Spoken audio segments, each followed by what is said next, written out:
सुप्रभात विद्यार्थीगण। आज मैं पुनः उपस्थित हूँ आपके समक्ष हिंदी व्याकरण के फिर वही अहम पहलू पर। हम बात करते हैं आज लिंग की।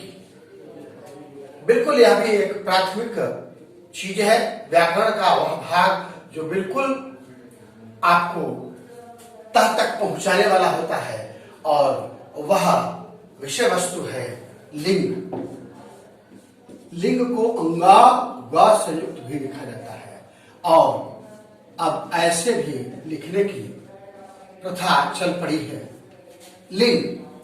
अब प्रश्न यह उठता है कि यह जो लिंग है, इसका कोई अगर शाब्दिक अर्थ पूछते आपसे तो आप क्या कहें?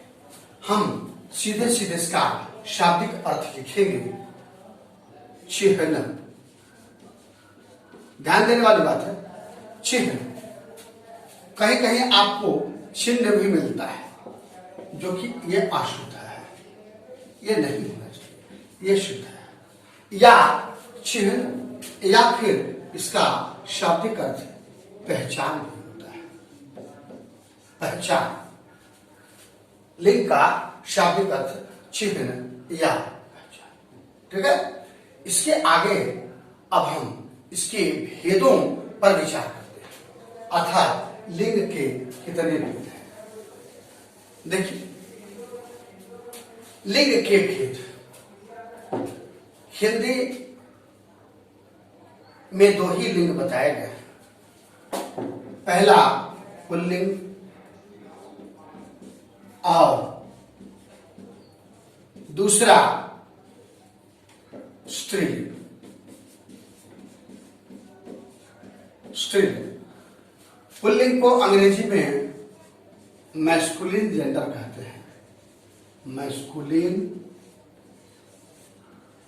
जेंडर। और स्त्रीलिंग को फेमिनिन जेंडर। ठीक है। अब ये तो बात ही हिंदी की। बात अगर संस्कृत की करते हैं तो इसमें एक और होता है, ये होता है नपुंसक लिंग। क्या चीज? नपुंसक लिंग। इसको अंग्रेजी में न्यूटर जेंडर कहा जाता है। न्यूटर जेंडर लिखा जाता है। अब सबों का बारी बारी से परिचय, यानी कैसे परिभाषित करेंगे, इसकी क्या परिभाषा हो चाहिए। पुंग यानी पुरुष। और जैसा कि आप पहले मैं बता चुका हूं, लिंग का मतलब चिन्ह या पहचान। लिंग अर्थात पहचान जिससे पुरुष की हो सके, अर्थात पुरुष की पहचान, पुरुष का चिन्ह जिसमें हो, वो पुल्लिंग है। पुरुष जैसा जैसी पहचान वो पुल्लिंग, अर्थात वैसी पहचान जिससे पुरुष जाति का बोध हो, वो पुल्लिंग कहलाता है। लिंग अर्थात पहचान, चिन्ह जो स्त्री से संबंध रखता हो, अर्थात स्त्रीलिंग की परिभाषा हो गई कि ऐसी पहचान जिससे स्त्री जाति का बोध हो। जबकि नपुंसक लिंग में शुरुआत में न लगा हुआ है, यह स्पष्ट करता है कि नहीं, न तो पुरुष और न ही स्त्री, अर्थात यह अप्राणीवाचक तथा जिससे न तो पुरुष जाति और न ही स्त्री जाति का बोध हो, उसे हम नपुंसक लिंग कहते हैं। ये तो बात हुई अब परिभाषा की, परिचय की। अगर हम बात करते हैं इसका उदाहरण, समझिए कैसे। अगर पुल्लिंग है तो पुल्लिंग में हम लिखते हैं जैसे बालकः। बालकः का क्या अर्थ हुआ? बालक। बालक या लड़का कह सकते हैं, बालक या स्त्रीलिंग। अब इसी का बालका का हो जाएगा बालिका, जिसका शब्दार्थ हो जाएगा लड़की। लेकिन बात जब नपुंसक लिंग की होती है तो उसमें न तो वो लड़का न तो लड़की, यानी अप्राणीवाचक का बोध होगा। जैसे पुष्पम, पुष्पम अर्थात फूल, पुष्पम अर्थात फूल। तीनों का एक एक उदाहरण मैंने एक एक एग्जाम्पल दिया है ताकि आप आसानी से समझ सके, पहचान सके। बालक है, ये पुल्लिंग जाति का है, लड़का है, लड़का है पुल्लिंग जाति का है। और ये बालिका है अर्थात लड़की है, ऐसी पहचान बताया था मैं कि जो स्त्री से संबंध रखता हो यह स्त्रीलिंग है यानी लड़की। और अप्राणीवाचक नपुंसक न तो पुरुष और न ही स्त्री। इसमें पुष्पम है, पुष्पम यानी फूल। फूल को देखने से न तो लड़के का बोध होता है और नहीं लड़की का। तो अतः इससे स्पष्ट हो गया कि नपुंसक लिंग निश्चित रूप से न तो पुल्लिंग और न ही स्त्रीलिंग का बोध कराता है, तो इसे हम नपुंसक लिंग कहते हैं। विद्यार्थी, अब हम एक दूसरे पहलू पर चलते हैं, एक दूसरा टॉपिक पर चलते हैं, दूसरा शीर्षक को लेते हैं। जो संस्कृत में व्याकरण बनाने में जो अड़चने आती है वो अड़चन हमेशा के लिए दूर हो जाएगा। देखिए, इसको हम कहते हैं लकार। क्या कहते हैं? लकार कहते हैं। अब यह जो लकार है संस्कृत व्याकरण के मुताबिक तो लकार के 10 भेद बताए गए, लेकिन 5 ही भेद पाठ्यक्रम में रखा गया है और इन 5 को हम बारी बारी से समझेंगे। लकार, अब देखिए पहला जो भेद है वो है लट लकार। क्या है? लट लकार। अगर हम समझना चाहें कि आखिर ये लकार जो है किस लिए सर बता रहे हैं, तो लकार वह विषय वस्तु संस्कृत व्याकरण का है जिसके माध्यम से बड़े सरल तरीके से अनुवाद यानी संस्कृत अनुवाद, संस्कृत में अनुवाद हिंदी के छोटे या बड़े वाक्यों को रूपांतरित करते हैं। लट लकार। अब इसको समझने के लिए कि लट लकार क्या है, तो लट लकार को आसानी से समझने के लिए हम लिखते हैं कि यह वर्तमान काल का है। किस काल का है? वर्तमान काल का है, जिसको आप प्रेजेंट टेंस में लिखते हैं। प्रेजेंट टेंस के नाम से भी अंग्रेजी में आप जानते हैं। ये लट लकार हो गया। जैसा कि वर्तमान काल आप हिंदी में पढ़े होंगे कि वर्तमान समय की बात बताता हो, वैसा काल वैसा समय जो वर्तमान को बताता हो, यह ऐसा हिंदी का वाक्य लट लकार के अंतर्गत नाम संस्कृत व्याकरण में रखते हैं। और इस लट लकार की बहुत आसान सी पहचान है, पहचानने का बहुत आसान तरीका है कि हिंदी का एक ऐसा कोई भी ऐसा वाक्य जिसके अंत में अवश्य लिखा रहेगा हाँ। क्या लिखा रहेगा? हाँ। ये मैं अपनी तरफ से बता रहा हूं ताकि आपको पहचानने में पूरी तरह से सुविधा हो। ह अंत में अवश्य, चाहे वो हिंदी का वाक्य छोटा हो या बड़ा हो, यह आपको ह ये जो वर्ण है अवश्य मिल जाएगा। तो ये आपका हो गया लकार। ठीक है। अब दूसरा जो है वो आपका लकार है, देखिए ये आपका लोट लकार। कौन सा लकार है? लोट लकार है। इस लोट लकार के लिए काल तो नहीं आता, हाँ ऐसा जरूर कर सकते हैं कि इसमें आज्ञा या अनुज्ञा की बात होती है। आज्ञा या अनुज्ञा के अर्थ में, आज्ञा या अनुज्ञा के अर्थ। यहां स्पष्ट है कि आज्ञा ऐसा ऐसा हिंदी का वाक्य, हिंदी का ऐसा वाक्य जिसमें आज्ञा देने जैसा प्रतीत हो, आज्ञा देने जैसा, जैसे बाहर जाओ, अंदर आओ, दरवाजा बंद करो। तो इस तरह की आज्ञा सूचक अगर वाक्य आपको दिखाई दे हिंदी में तो वह निश्चित में लोट लगा आता है।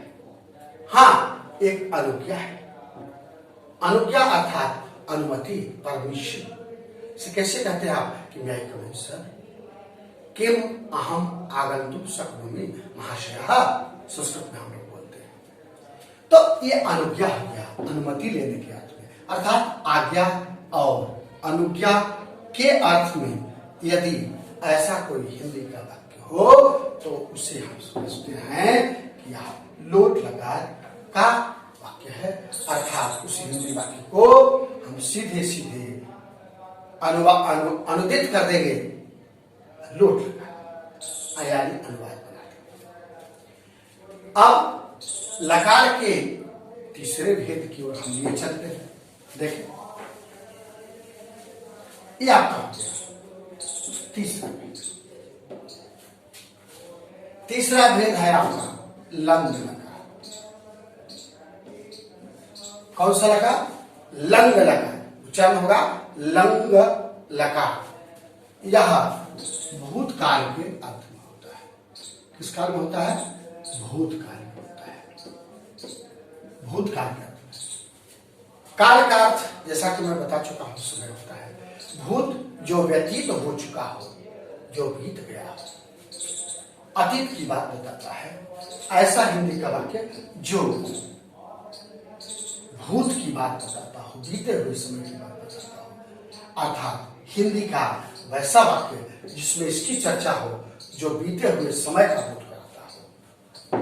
विस्तार से ऐसे हम इसकी चर्चा करेंगे कब, जब इसका हम प्रयोग करने लगेंगे। वैसे अभी सामान्य रूप से समझा जाए कि हिंदी का वैसा वाक्य जो बीते हुए समय का बोध कराए या भूतकाल, अर्थात वैसे ही हिंदी वाक्य को हम संस्कृत में व्याकरण के रूप में रखते हैं लंग लकार के अंतर्गत। हाँ, मैंने अपनी तरफ से इसको कुछ पहचान बनाया है।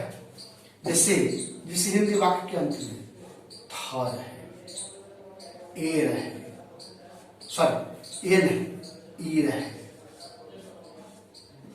या रहे, इस तरह का अगर अंत में मिलता है वर्ण तो हम निश्चित में वो समझेंगे कि यह हिंदी के मुताबिक भूतकाल का है और संस्कृत के मुताबिक लंग का है। तो ये था दीर्घाई या निश्चित में लंग लकार के अंतर्गत में आते हैं और इसी को देख करके हम समझ जाते हैं कि यह निश्चित में लंग लकार का ही वाक्य है। फिर अब अनुवाद, उसको संस्कृत करने में आसानी हो जाती है। अब चौथा, हाँ, भूतकाल को अंग्रेजी में तो आप लोग जानते ही हैं, पास्ट टेंस भी लिखते हैं। यह बताने की आवश्यकता मैं नहीं समझता। फिर अब चौथा जो भेद है ये आपका हो गया लृत। कौन सा का? लृत। इसको हिंदी के मुताबिक हम लिखते हैं भविष्य काल। क्या लिखते हैं? भविष्य काल। इसको अंग्रेजी में आप लिखते हैं क्या चीज? Future tense. Future tense. लिट प्रकार यानी भविष्य काल के अंतर्गत हिंदी के वैसे वाक्यों को रखा जाता है जो यह डिनोट करते हैं, यह बताते हैं, यह संकेत करते हैं कि यह जो वाक्य है वह आगे आने वाले दिनों में होने वाला है, वही है, हो नहीं रहा है बल्कि होने। तो ये आपका आवश्यक है जो आप अंग्रेजी ग्रामर में फ्यूचर टेंस के अंतर्गत इसको आप रखते हैं और संस्कृत व्याकरण के हिसाब से लृत लगाते हैं। हाँ, इसकी पहचान सबकी पहचान बताया तो इसकी भी पहचान देखिए। हाँ, इसकी जो पहचान है, हिंदी वाक्य के अंत में निश्चित रूप से लिखा रहेगा ग। इस ग को पकड़े रखना है और तब हम बड़े आसानी से पकड़ लेंगे कि यह निश्चित मेव हिंदी का जो वाक्य है यह लिट लकार के अंतर्गत में रखे जाएंगे और इसी के विभक्तियों को प्रयोग कर हम संस्कृत में अनुवाद करेंगे। तो ये लिट लकार को पहचानने के लिए हम एक संकेत के रूप में दे रहे हैं ग। अब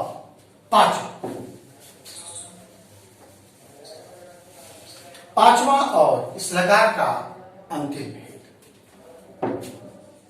यह है अविधि लिंग। इसको कहते हैं विधि लिंग लकार है। अब यह किस अर्थ में होता है इसको देख लीजिए। यह होता है चाहिए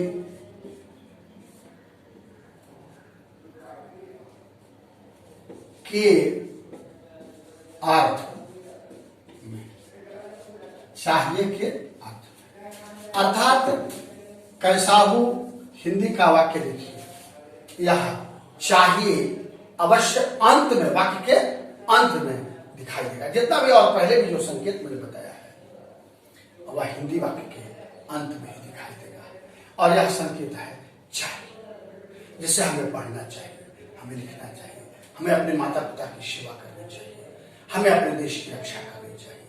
तो कैसा भी वाक्य चाहे वो बड़ा हो या छोटा हो, अगर बनाते हैं तो वह निश्चित मेव उसके अंत में चाहिए आता है, आता ही है।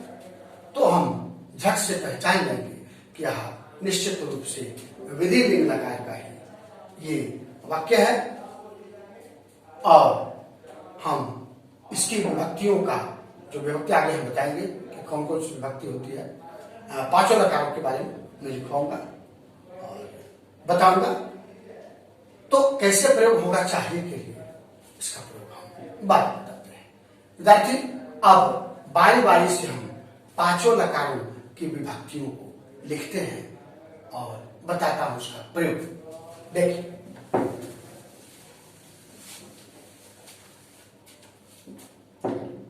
लकारों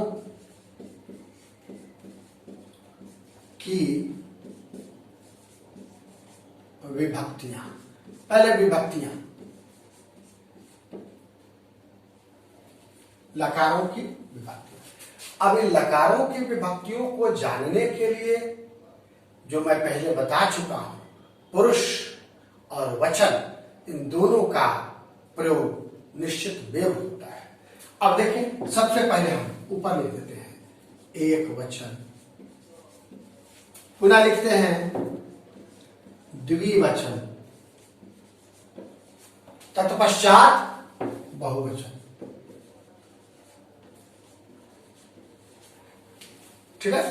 अब बाईं तरफ इस हाशिया में इधर लिखते हैं, जो कॉपी की जो हाशिया होती है रेड लाइन, वो रेड लाइन के ठीक लेफ्ट में LHS में हम लिखते हैं प्रथम पुरुष। प्रथम पुरुष क्या लिखते हैं? प्रथम पुरुष। हाँ, ध्यान रहे, मैंने बताया था कि पुरुष लिखने में र में जो उ का प्रयोग होता है वह ह्रस्व उ का प्रयोग होता है। इसको हमेशा ध्यान रखना है। ठीक है। तो ये प्रथम पुरुष है और यहां लिखेंगे मध्यम, यहां लिखेंगे मध्यम पुरुष। इस मध्यम पुरुष में भी इसमें एक ध का प्रयोग हुआ है, तो ये ध का जो प्रयोग हुआ है यह आधा है और आधा तो ही है। बड़ी ध्यान देने की बात है कि इसमें ध का शिरोरेखा नहीं दिया हुआ है। शिरोरेखा का मतलब, शिरोरेखा का मतलब जिसके सिर नहीं बांधे गए, सिर पर रेखा नहीं दी गई। और प्रथम में भी ऐसा ही है, थ के सिर पर रेखा नहीं दी गई। अब बारी बारी से हम देखेंगे। वैसे जानकारी के लिए मैं अब अलग से थोड़ा सा बता रहा हूं कि थ है, फिर आपका ये ध है, फिर आपका ये भ है और संयोगी क्ष है। ये चार ऐसे हिंदी के अक्षर हैं, वर्ण हैं, जिन पर शिरोरेखा नहीं दी जाती है, अर्थात इन चारों के सिर पर कभी भी सिर नहीं बांधे जाते, जिसको हम लोग गलती से कह देते हैं माथा बांधना। लेकिन माथा बांधना कहना मैं नहीं समझता हूं कि न्याय संगत होगा व्याकरण के दृष्टिकोण से। तो ये आपका हो गया तीसरा ये उत्तर पुरुष। अब इन सबों का हम विभक्ति लिखेंगे, इनकी विभक्तियां हैं, इसको ध्यान से देखेंगे। ती, तह, अंति, सी, थह, थ, आमी, आवह, आम। इनका प्रयोग मैं बाद में करूंगा, पहले सभी लकारों की विभक्तियों को लिखा होगा। हाँ सॉरी, इसमें ये जो लिखा है आपने तीता अंति सीथा था आमी आवह आमा, ये मैं भूल गया हूं कि कौन सा लकार है। अब देखिए ये लकार है पहला, तो पहला लकार कौन सा था याद है? पहला लकार था लट लकार। कौन सा लकार था? लट लकार। किस काल में था? वर्तमान। अब इन सबों का प्रयोग होता है। हाँ, लकारों की ये जो विभक्तियां हैं इनका प्रयोग होता किसमें है, किसमें किए जाते हैं, किस लिए ये लकारों को हम पढ़े, तो मैं बताता चलूं कि लकारों का प्रयोग होता है धातुओं के अंत में लगाने के लिए, और धातुओं के अंत में लगा करके और तब इसका हम शुद्ध रूप देते हैं। जैसे कैसे आप लिखते हैं, कोई क्रिया होती है प्लेट, उसमें एस लगा देते हैं। गो रहता है, उसमें एस लगा देते हैं, नहीं लिखते हैं।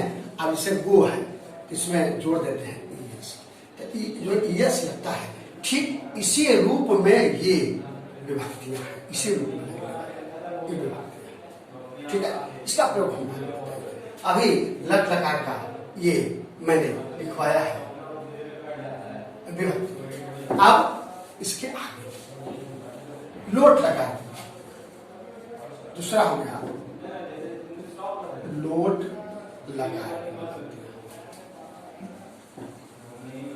जैसा कि मैं बता चुका हूं, यह है आज्ञा या अनुज्ञा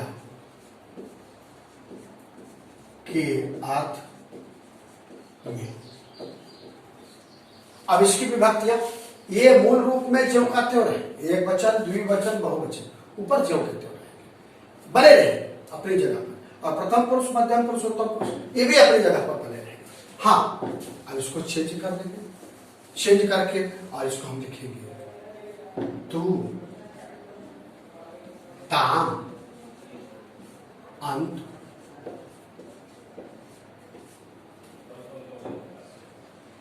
एक ये डॉट में बना हुआ, ये डॉट है। ये डॉट क्या है? ये बिंदी जो लगी हुई है क्या है? जब मैं प्रयोग बताने लगूंगा विभक्तियों का प्रयोग, तो इसके बारे में पूरी तरह से बताऊंगा। हाँ, पुस्तक में ही की चर्चा आई है। ही, तम, तब, आनी, आनी, आव, आम। हाँ, उच्चारण पर थोड़ा सा ध्यान दीजिए। आनी तो ही है, आओ नहीं पढ़ना है, आम नहीं पढ़ना है, ये तो अर्थ बदल जाएगा। आव, आमो, इस तरह से बोलना है। आओ, आम, ऐसे नहीं बोलना है, आव, ठीक है।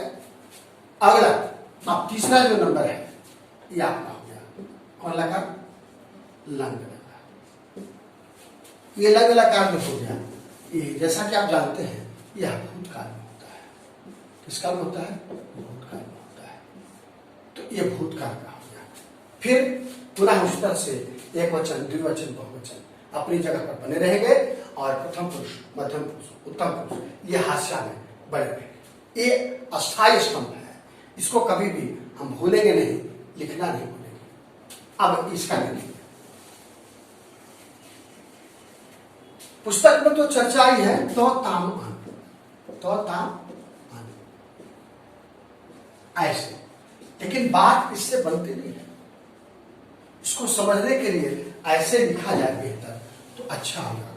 लिखेंगे अर्थ, बीच में गैप दे देंगे। अर्थ आताम अन, अताम अन, इसका उच्चारण क्या करेंगे? अतम, अतम अत। तब लिखेंगे आम, क्या लिखेंगे? आम, आव।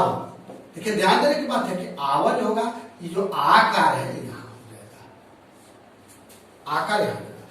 आम डॉट डॉट करके आकार भी देंगे, आम इस तरह से।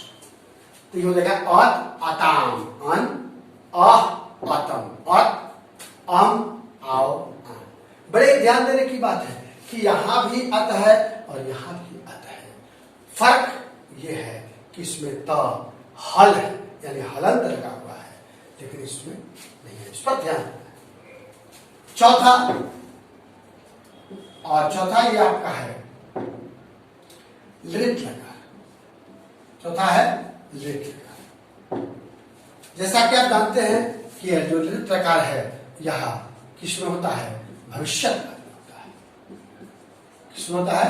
भविष्य काल में होता है। अब भविष्य काल वैसे हिंदी के शब्द जो आगे आने वाले होते हैं ऐसे अर्थों में हम लिट लकार का प्रयोग करते हैं। हाँ, अब विभक्तियों को लिखने के लिए फिर वही अस्थायी स्तंभ रहेगा, अपनी जगह पर जो कहते हो बने रहेंगे। वचन, एक वचन, द्विवचन। और इस हाशिए में प्रथम पुरुष, मध्यम पुरुष, उत्तम पुरुष अपनी जगह पर बने रहे। बदलेगा तो विभक्तियां।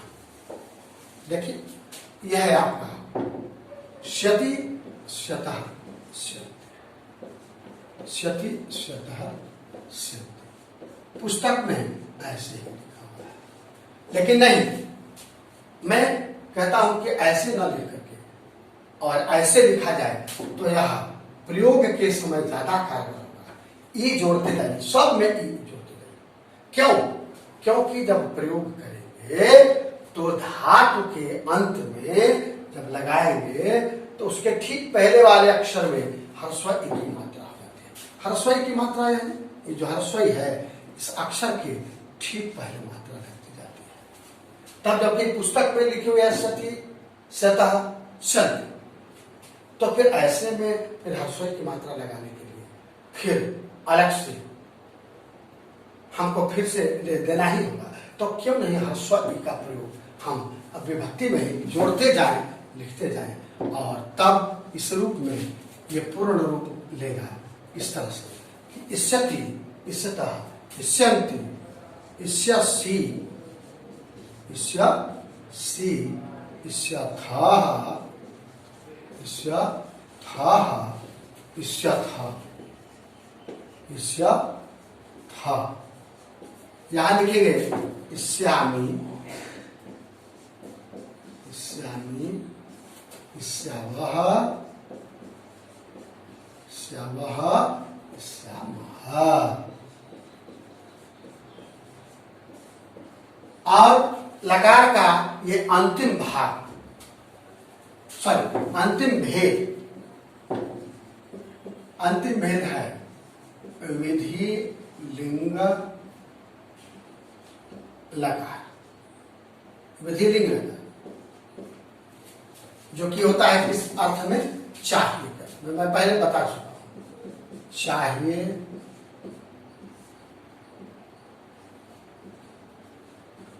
के अर्थ। पुनः ये वचन के स्तंभ वैसे ही के वैसे ही बने रहेंगे। एक वचन, द्विवचन, बहुवचन। और हाशिए वाला प्रथम पुरुष, मध्यम पुरुष, उत्तम पुरुष, ये अपनी जगह पर बने रहेंगे। इसको लिखते हैं हम। इनकी विभक्तियां होती हैं एत, एताम, एयुहु, एयुहु, एह,